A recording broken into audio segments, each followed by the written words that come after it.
Hello students, कैसे हैं आप सभी लोग। आई होप आप सभी बच्चे अच्छे होंगे और हर दिन की शुरुआत के साथ अच्छा करने का प्रयास कर रहे होंगे। मैं हूं आपकी साइंस टीचर अर्पिता पांडे और हम डिस्कस कर रहे हैं हमारे क्लास 10 के science chapter human I and the colourful world, यानी कि मानव नेत्र एवं रंग बिरंगा संसार। ऑलरेडी इस चैप्टर में हम बहुत सारी चीजें जान चुके हैं। अब हम डिस्कस करेंगे दूसरे टॉपिक्स को। इस चैप्टर से रिलेटेड और नई बातों को जानने की कोशिश करेंगे। ये चैप्टर बहुत ज्यादा इंटरेस्टिंग है। ये चैप्टर पेपर के पॉइंट ऑफ व्यू से बहुत ज्यादा इंपॉर्टेंट भी है और इवन अगर मैं आपसे बात कहूँ तो ये चैप्टर बहुत इजी भी है। आप इजीली इसे तैयार कर सकते हो और इससे अच्छे मार्क्स गेन कर सकते हो।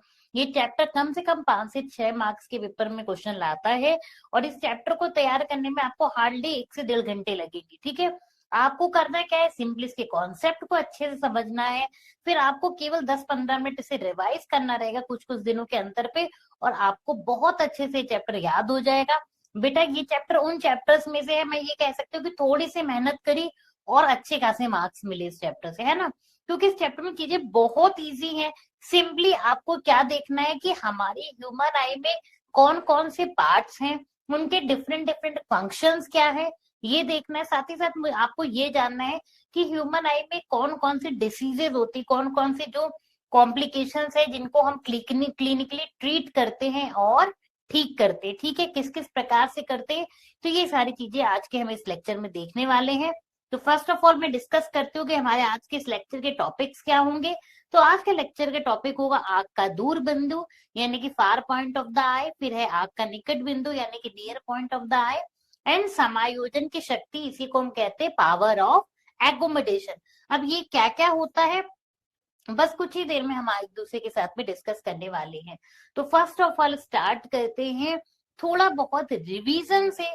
तो ध्यान दो बेटा कि अब तक क्या क्या जाना है, फिर उसी से चीजों को जोड़ते हुए हम आगे की ओर बढ़ने वाले। ठीक है, सबसे पहले तो हमने ये देखा था कि भाई हमारे ह्यूमन आई में कौन कौन से डिफरेंट पार्ट्स होते हैं। ठीक है ना, इन पार्ट्स के क्या क्या फंक्शन होते हैं। तो बेटा याद करो, सबसे पहले मैंने आपको जो बताया था वो ये बताया था। इसको मैं थोड़ा सा जूम आउट करती हूँ और ध्यान से इसको फिर आप समझने की कोशिश कीजिएगा। ठीक है, चलो हम लोगों ने क्या क्या डिस्कस किया था। सबसे पहले अगर मैंने आपसे बात करी थी किसकी, स्क्लीरा की। स्क्लीरा को क्या कहते हैं, श्वेत पटल, जो कि अभी यहाँ पे नहीं दिखाया गया था। मैंने आपको याद करो एक आई का डायग्राम दिखाया था, नॉर्मल आई का डायग्राम, जहां पे हमने कहा था ये हमारी आंखों में ये जो व्हाइट पार्ट होता है ना, इसको क्या कहते हैं, इसको हम कहते हैं स्क्लीरा। स्क्लीरा इंग्लिश में कहते हैं, हिंदी में बेटा इसे कहते हैं श्वेत पटल। श्वेत पटल क्यों, व्हाइट कलर का जो है ना भाई, इस वजह से। इसका काम क्या था, इसका काम था बेटा ये थोड़ा सा ना, क्योंकि हमारे आई तो है बहुत ज्यादा डेलिकेट ऑर्गन, बट अगर if we are talking about sclera तो ये कंपेरेटिवली कैसा है, थोड़ा सा सॉलिड पार्ट है, यानी कि ये क्या है, थोड़ा सा ठोस है। इस वजह से ये क्या करता है, कंपेयर करें दूसरे डेलिकेट पार्ट से तो ये ज्यादा मजबूत है। इस वजह से बेसिकली ये आपकी प्रोटेक्शन का काम करता है, प्रोटेक्ट करता है आपको। ठीक है, फिर मैंने आपको क्या बताया था कि सबसे आउटर मोस्ट क्या पाया जाता है, कॉर्निया। कॉर्निया को बेटा क्या कहते हैं, स्वच्छ मंडल कहते हैं। क्या कहते हैं, स्वच्छ मंडल। मैंने आपको कॉर्निया के बारे में बताया था कि ट्रांसपेरेंट मेम्ब्रेन है। फटाफट एक बार कर दे क्विक रिवीजन, फिर चलते हैं आज के एक लेक्चर में। ठीक है ना, ये क्या है, ये ट्रांसपेरेंट मेम्ब्रेन है, बिल्कुल पारदर्शी है और यहाँ पे कोई भी ब्लड सप्लाई नहीं आती। याद आ रहा है, ऐसे ही क्वेश्चन पेपर में बनने वाले, इसलिए बार बार रिपीट करा रही हूँ। फिर हमने बात करी थी कि चलो ठीक है भाई हो गया। फिर बात आई थी आइरिस की। आइरिस क्या है, आइरिस एक प्रकार का मस्कुलर डायफ्राम है। इसके बीच में इसकी जो एक ओपनिंग होती है वो कहलाती है प्यूपिल यानी कि पुतली, जिससे होकर के प्रकाश अंदर आंख में प्रवेश करता है। फिर हमने बात करी थी कि आइरिस ही है जो बताती है कि आंख का रंग भूरा होगा, नीला होगा या काला होगा, क्योंकि आइरिस क्या है, कलर्ड स्ट्रक्चर ऑफ द हमारी आई है। ये बताएगा कि एक्चुअली में क्या होगा, हमारी आंखों का कलर जैसा आइरिस का कलर होगा वैसे ही आंखों का कलर होगा। फिर हमने बात करी थी भाई कि यहाँ पे अगर हम बात करते हैं, पीछे की ओर पाया जाता है एक लेंस, क्रिस्टलाइन लेंस। हमारी आंखों में वैसे कौन सा लेंस होता है, कॉन्वेक्स लेंस होता है, भूलना नहीं है। नेचुरल हमारी आंखों में कॉन्वेक्स लेंस होता है। ये सारी चीजें डिस्कस करी थी हमने। ध्यान से देखो, यहाँ फिगर में भी सारी चीजें आपको दिखाई दे रही है। ये लेंस हो गया, फिर हमने प्यूपिल की बात करी, परितारिका की बात करी। फिर मैंने बताया था लेंस का एक्चुअली में काम क्या है, बिल्कुल वही काम है जो हमने light reflection and diffraction chapter में पढ़ा था, अपनी फोकल लेंथ को चेंज करके ऑब्जेक्ट की इमेज कहाँ पे बनाना है, रेटिना पे बनाना, यानी कि दृष्टि पटल पे बनाना। दृष्टि पटल बोले तो रेटिना, ये क्या होता है, एक पर्दे नुमा संरचना है जहाँ पे इमेज फॉर्म होती है। फिर मैंने आपके साथ बोला था क्या भाई, कि लेंस के साथ जुड़ी होती है सिलेरी मसल्स। इन सिलेरी मसल्स का काम क्या है, कभी लेंस को थिन करना तो कभी लेंस को थिक करना। अब वो कैसे, वो भी थोड़ी देर में आप जानेंगे, और इसी को कहते हैं पावर ऑफ एकोमोडेशन, यानी कि समायोजन की क्षमता। और वो क्यों है, वो आज के लेक्चर में हम जानने वाले। फिर हमने आपसे बात कही थी कि भाई कॉर्निया और लेंस के बीचों बीच पाया जाता है नेत्रोद। नेत्रोद बोले तो एक्वस ह्यूमर, नाम से ही पता चल रहा है, aqua means water and aqueous humour means नेत्रोद। सेम डैट हमारे लेंस और रेटिना के बीच में पाया जाता है काछाप द्रव, जिसका नाम है विट्रस ह्यूमर। अब इनके काम क्या क्या है वो वन बाय वन हम देखते हैं। तो ये तो हुआ एक क्विक रिवीजन कि भाई आंख क्या है। आंख हमारे स्कल में होती है, कहाँ पे होती है, बोनी सॉकेट होता है जिसको आई सॉकेट कहते हैं, वहां पे होता है। मैंने आपको ये भी बताया था आई का जो शेप है वो हमेशा एक जैसा ही होता है। अगर आफ्टर मैच्योरिटी, जब भी हम मैच्योर हो जाते हैं, प्यूबर्टी आ जाती है, एडल्ट हो जाते हैं, उसके बाद हमारी आंख का साइज चेंज नहीं होता। ऐसा नहीं होता कि लाइफ टाइम आंख का साइज बढ़ता जाए, छोटा जाए। हाँ, बचपन से तो बढ़ता ही, ऑब्वियस सी बात है, ग्रोइंग एज पे बढ़ता है, बट आफ्टर मैच्योरिटी ये बढ़ता नहीं है। ठीक है, तो ये सारी चीजें हमने देख ली थी। वो आई है जिसकी मदद से हम इस कलरफुल वर्ल्ड को देख पाते हैं। Now come to the topic. आज के टॉपिक को स्टार्ट करते हैं फटाफट। तो हमारा आज का ये जो फर्स्ट टॉपिक है वो क्या है, वो है basically aqueous humour. Aqueous humour यानी कि नेत्रोद। ये कहाँ पे पाया जाता है बेसिकली बेटा, ये हमारे कॉर्निया और, ध्यान रखिएगा, कॉर्निया और लेंस के बीच में पाया जाता है। First of all, if we are talking about aqueous humour, where it is found, it is found in between, पता होना चाहिए कहाँ पाया जाता है, in between aqueous humor is found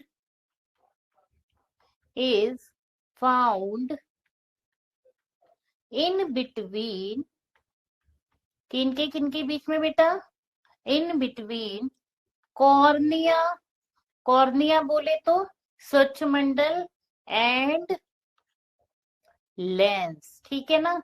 अगर हम इसी को हिंदी में लिखते तो हम कहेंगे नेत्रोद जो है वो कहाँ पाया जाता है। ये हालांकि मैंने आपको आगे भी बताया ही है कि ये लेंस और रेटिना के बीच का स्थान होता है। लेंस और रेटिना के बीच का स्थान काछाप द्रव होता है। लेकिन अगर आपसे बोला जाए नेत्रोद की तो हम क्या बोलेंगे कि यह एक तरल, ध्यान से सभी बच्चे सुनेंगे, यह एक तरल पदार्थ है जो कि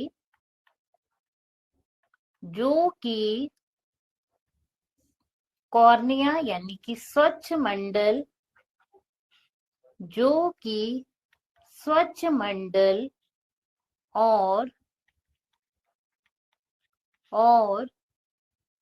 लेंस के बीच में, लेंस के बीच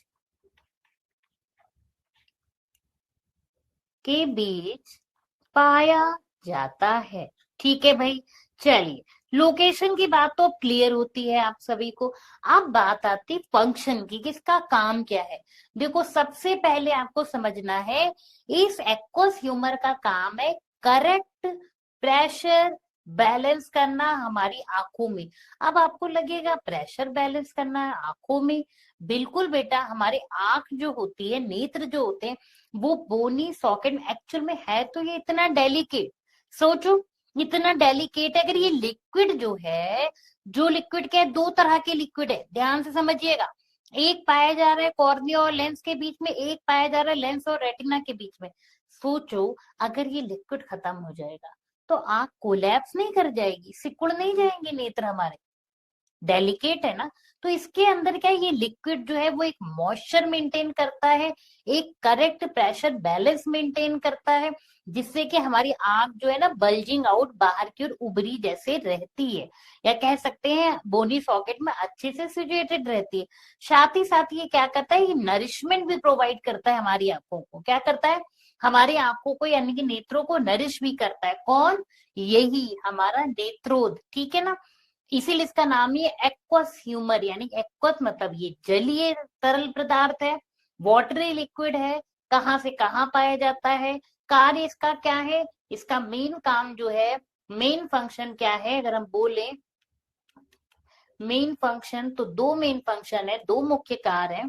एक तो to provide nourishment, to provide nourishment, nourishment and to maintain, maintain करना करेक्ट प्रेशर बैलेंस। क्या मेंटेन करना, करेक्ट प्रेशर बैलेंस, ठीक है। क्या करना, करेक्ट प्रेशर बैलेंस को मेंटेन करना, नरिशमेंट प्रोवाइड करना and to maintain correct pressure balance, ठीक है भाई, क्लियर है बात। ये क्या है, इसके मुख्य कार्य, to provide nourishment and to maintain correct pressure balance in the human eye, in the human eye. चलो भाई आगे चलते हैं, यहाँ तक कोई दिक्कत कोई परेशानी किसी को, चलिए भाई यहाँ तक चीजें क्लियर होती हैं। अब बात करते हैं, यहाँ पे डेफिनेशन की बात करते हैं। तो नेत्रोद क्या है, जो अपवर्तित प्रकाश को रेटिना पर केंद्रित करता है। साथ ही साथ बेटा क्या, जब इससे होकर के लाइट रेज अंदर जाती हैं तो कहाँ पे फोकस करता होती है, रेटिना पे। रेटिना एक बहुत जरूरी पर्देनुमा संरचना है जहाँ पे इमेज का फॉर्मेशन होता है, ठीक है ना। ये आंखों को नरिशमेंट भी प्रोवाइड करता है। Now come to the vitreous humour, कहाँ पाया जाता है, सबसे पहली बात तो मैं फिर से बताया, लेंस और रेटिना के बीच में पाया जाता है। ये भी एक जलीय लिक्विड है, ये भी एक लिक्विडी सब्सटेंस है। और इसका काम क्या है, इसका भी काम कुछ कुछ वैसे ही है कि आने वाली लाइट रेस को प्रोपोगेट करना, कहाँ पे, रेटिना पे, रेटिना पे पहुंचाना, सो डैट की इमेज का फॉर्मेशन कहाँ पे हो, दृष्टि पटल पे हो, रेटिना पे हो, ठीक है। आई बात समझ में, कोई दिक्कत कोई परेशानी, ठीक है। साथ ही साथ आंखों को मॉइस्ट भी रखते हैं ये लिक्विड। एक बात बताओ, हमारी आंखों में अपने आप ही एक मॉइस्चर होता है ना, एक नमी होती है ना। अगर आंख ड्राई होगी तो सोचो कैसे काम चल सकता है। आपको पता भी नहीं चलता कितनी बारी हमारे पलकें झपकती हैं, कितनी बारी हमारी आंख कभी राइट कभी लेफ्ट कभी ऊपर नीचे मूव करती है। अगर अगर इसमें इतनी ज्यादा ड्राइनेस होगी तो फ्रिक्शन की वजह से दिक्कत नहीं हो जाने वाली, फ्रिक्शन की वजह से तो ये घिस जाएगी, खराब हो जाएगी। लेकिन एक्चुअली में इसके अंदर ये जो लिक्विड सब्सटेंस होता है वो इसको मॉइस्ट रखता है, इसको स्लीपरी रखता है, फ्रिक्शन लेस रखता है। आई बात समझ में। तो वो काम है किसका, काचछाप द्रव का और नेत्रोद का। चलिए भाई आगे चलते हैं। अब बात करते हैं फार पॉइंट की। फार पॉइंट मीन्स क्या, आंख का दूर बिंदु। तो what do you mean bye आंख का दूर बिंदु, मीन्स वह अधिकतम दूरी जिस पर वस्तु को तुम स्पष्ट रूप से देख सकते हो, है ना। तुम जिस दूरी तक मेनली चीजों को क्या कर सकते हो, स्पष्ट रूप से देख सकते हो। एक सामान्य वयस्क व्यक्ति का, यानी कि जो एडल्ट पर्सन है, उसके लिए क्या है, जो आंख का दूर बिंदु होता है उसका मान होता है अनंत, यानी कि इनफाइनाइट। आई बात समझ में। तो यह वह अधिकतम दूरी जिस पर वस्तु को स्पष्ट रूप से देखा जाता है वो आंख का कहलाता है दूर बिंदु। एक सामान्य एडल्ट पर्सन के लिए इसका मान क्या हो सकता है, अनंत होता है, इनफाइनाइट होता है। Okay, now come to the what do you mean by near point of the least distance of distinct vision, यानी कि वह निकट बिंदु क्या हो सकता है। तो बेटा देखो, निकट बिंदु से मतलब ये है कि वह न्यूनतम दूरी जिस पर वस्तु को बिना किसी स्ट्रेन या स्ट्रेस के तुम देख सकते हो। देखो एक बात बताओ, कहने का मेरा मतलब ये कि जब हम बहुत पास आके कोई चीज वस्तु लाते तो खुद से करके देखो 2 मिनट और एकदम से हाथ हटाओ, तुम्हें अजीब लगेगा थोड़ी देर के लिए। पता है क्यों, क्योंकि उतने समय में ही हमारी आंखों की जो सेल्स हैं, जो जुड़ी हुई नर्व्स है, उन पे स्ट्रेन पड़ा, ठीक है, तनाव पड़ा। तो न्यूनतम दूरी से मतलब बेटा क्या है, न्यूनतम दूरी से मतलब ये है कि जिस पर हम वस्तुओं को, ऑब्जेक्ट्स को किसी तनाव के बिना स्पष्ट रूप से देख सकते हैं, वो कहलाती है न्यूनतम दूरी।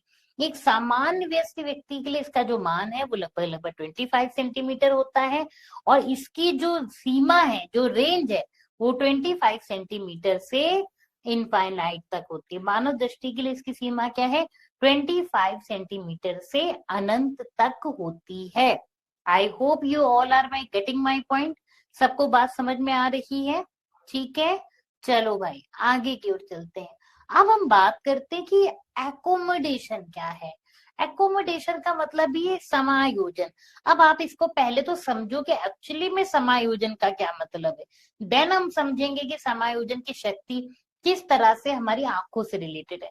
देखो, कहने का मतलब जैसे कुछ लोग होते हैं वो बड़े ही समझदार होते हैं, कैसी भी सिचुएशन हो वो अपने आप को उस सिचुएशन के अकॉर्डिंग ढाल लेते हैं, इसे कहते हैं एकोमोडेशन। एकोमोडेट करना अपने आप को, ठीक है ना, कि जैसी जो चीजें हैं अपने आप को एक तरह से कह सकते हो एडजस्ट कर लेना, ठीक है ना, अकॉर्डिंग टू द सिचुएशन, और फिर चीजों को कोप अप करके आगे बढ़ते हैं, ठीक है ना, प्रॉब्लम्स नहीं गिनाते हैं, ठीक है, एक्सक्यूज नहीं होते उनके पास। तो that is all related to accommodation, यानी कि चीजों के अकॉर्डिंग अपने आप को चेंज करना। सेम डेट जब हम बात करते हैं हमारी आंखों की, तो सोचो हमारे नेत्रों के पास तो बहुत काम है। काम इन द सेंस क्या है? उन्हें बहुत दूर की चीजें भी देखनी, उन्हें पास की भी चीजें देखनी है।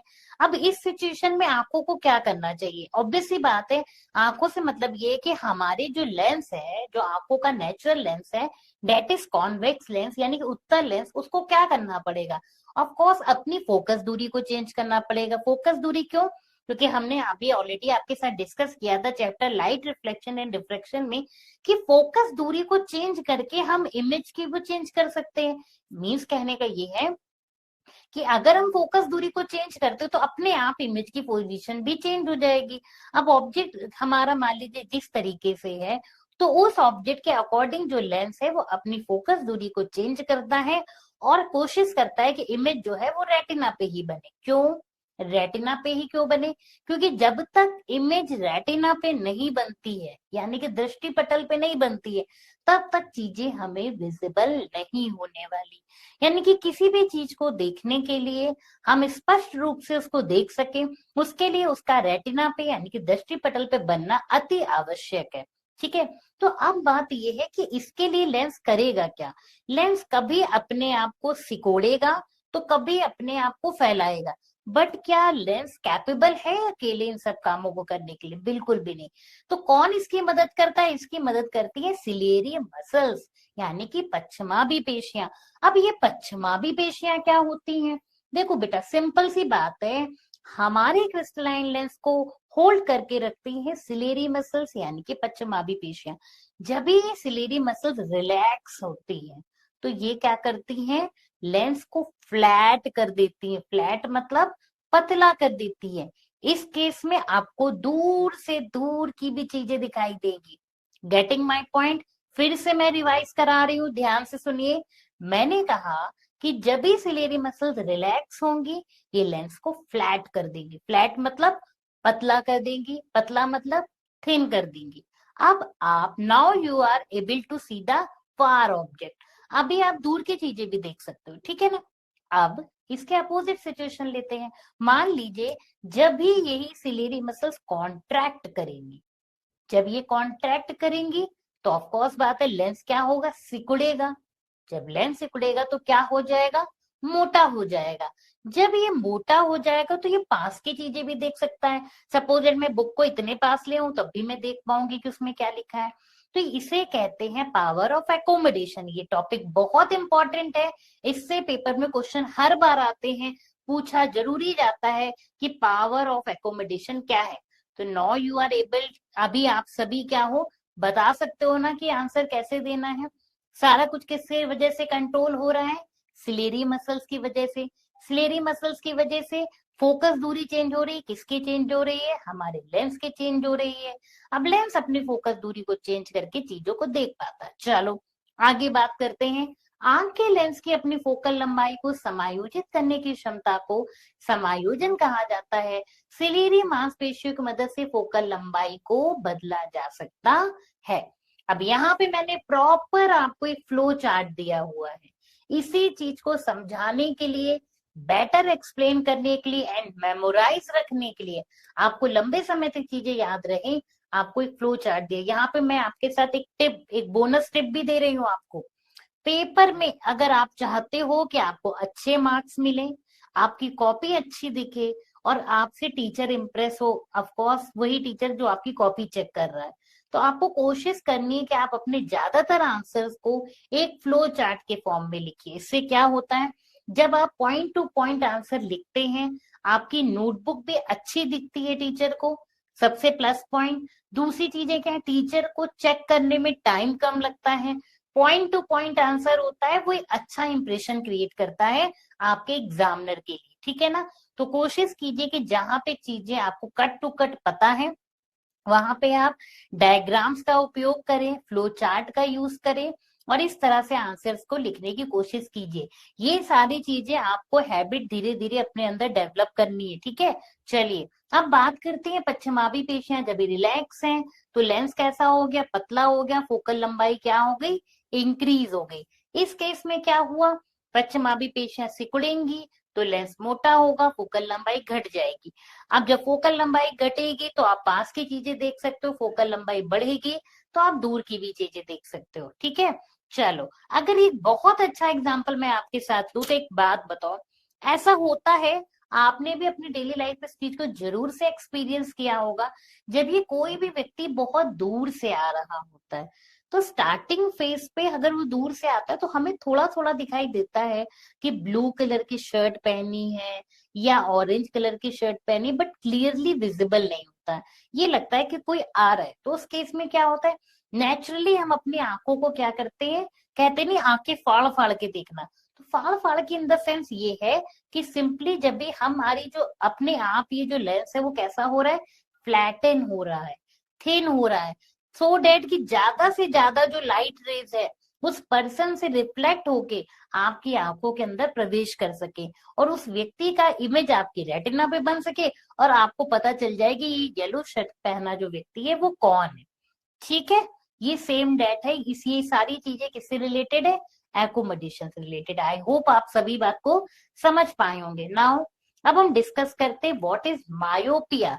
Myopia means near sightedness. जब हम बात करते हैं नियर साइटेडनेस की, तो जनरली मैं क्या कहती हूँ, मैं हमेशा मेरे लेक्चर पे कहती हूँ नाम को समझो, और नाम को समझ गए तो आपको काफी चीजें तो पहले ही पता चल जाएंगी। बट फर्स्ट टाइम और शायद लास्ट टाइम ऐसा ही है, मुझे तो लगता है कि टेंथ के पूरे सिलेबस में ऐसा एक बार ही है कि एक्चुअली में जो नाम है, चीजें उससे बिल्कुल अपोजिट है। जैसा कि यहाँ पे नाम पढ़ के ऐसा लगता है निकट दृष्टि दोष, ऐसा लगता है ना कि निकट मीन्स पास की चीजों में कोई दोष होगा, मीन्स हमें पास की चीजें अच्छे से नहीं दिखाई देंगी, ऐसी कोई बीमारी है। मायोपिया ऐसी कोई डिसीज है, निकट दृष्टि दोष जिसमें हमें पास की चीजें नहीं दिखाई देंगी। बात करूं मैं आपसे इंग्लिश नेम की, तो सेम यहाँ पे भी वही चीज होता है, नियर साइटेडनेस, बट बिल्कुल उल्टा होता है।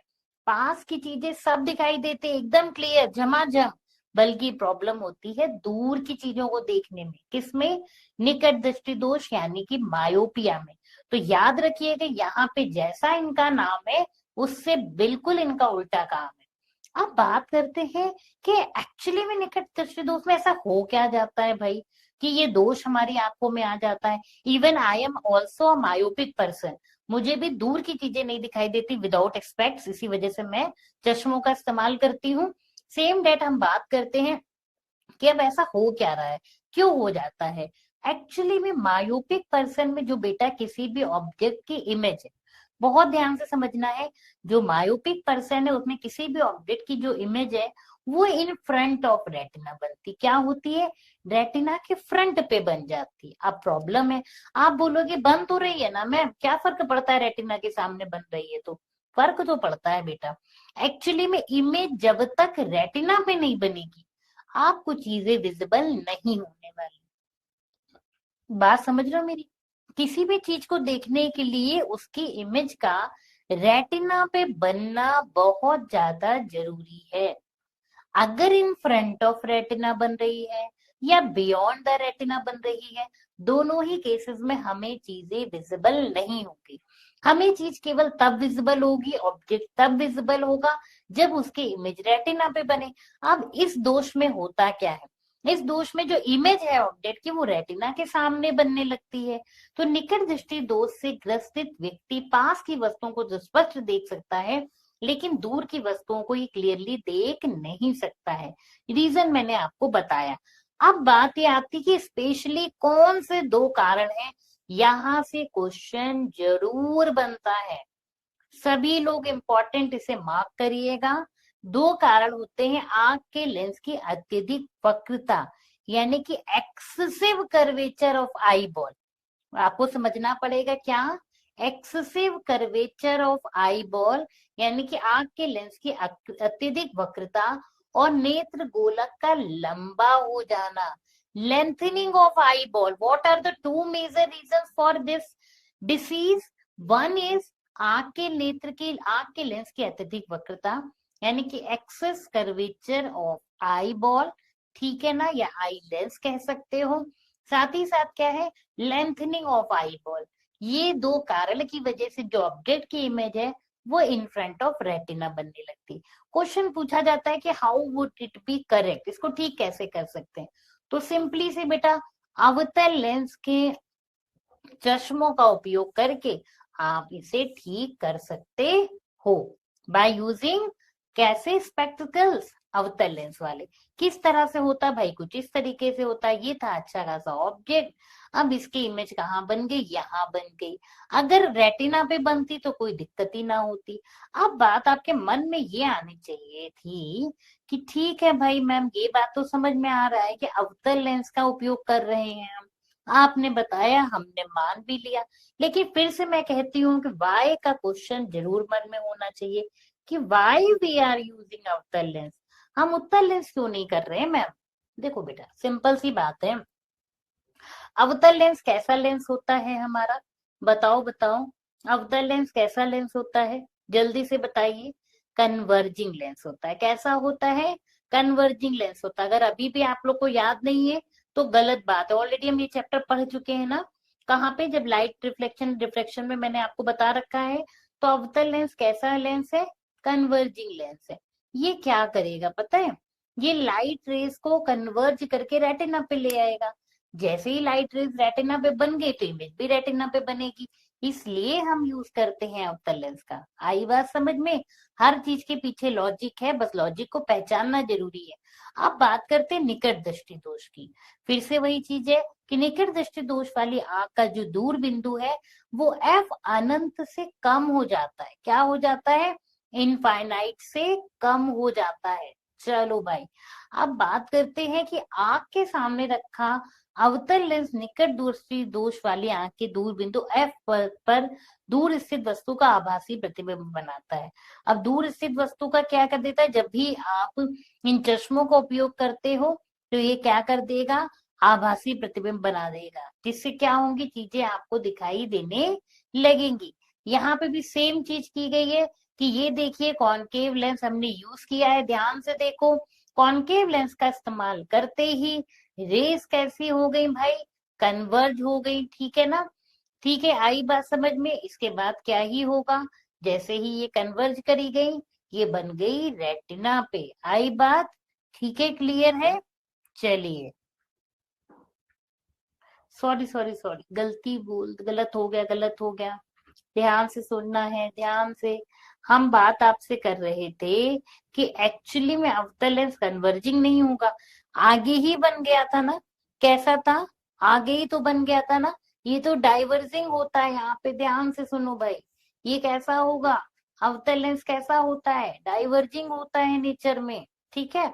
अब एक बात बताओ भाई, डाइवर्जिंग की जरूरत क्यों पड़ी? क्योंकि चीज जो थी वो रेटिना पे नहीं बन रही थी। यहाँ पे ध्यान से देखो, एक बार ध्यान से देखो, इस डायग्राम को ध्यान से देखना है आप अभी।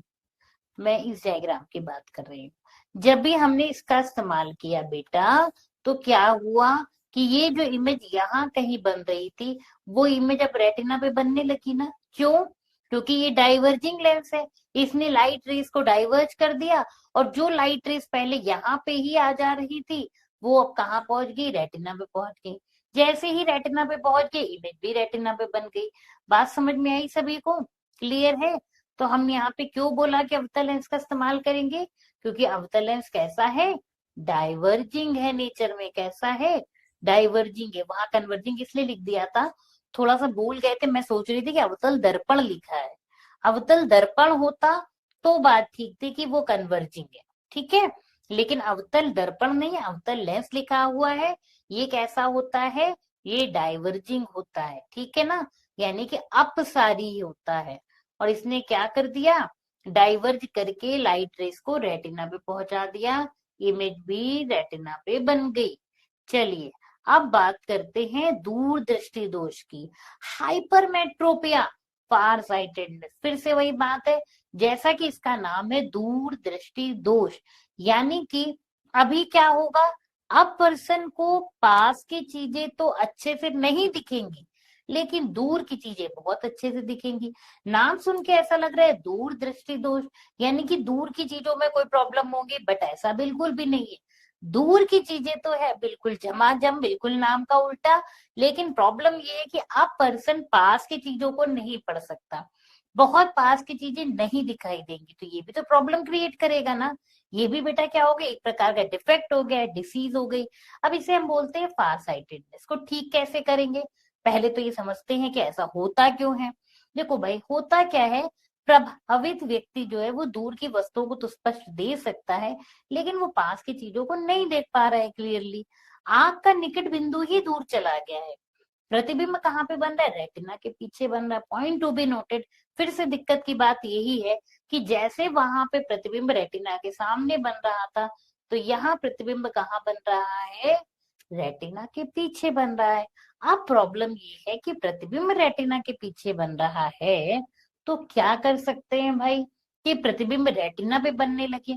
इसका मतलब ये है कि अब जो लाइट रे है वो अपने आप दूर जा रही है। तो कुछ ऐसा करें कि लाइट रेस को पीछे ले आए। पीछे लाने के लिए तो कन्वर्ज कराना पड़ेगा। कन्वर्ज कौन कर सकता है, कॉन्वेक्स लेंस कर सकता है। कौन कर सकता है, कॉन्वेक्स लेंस कर सकता है।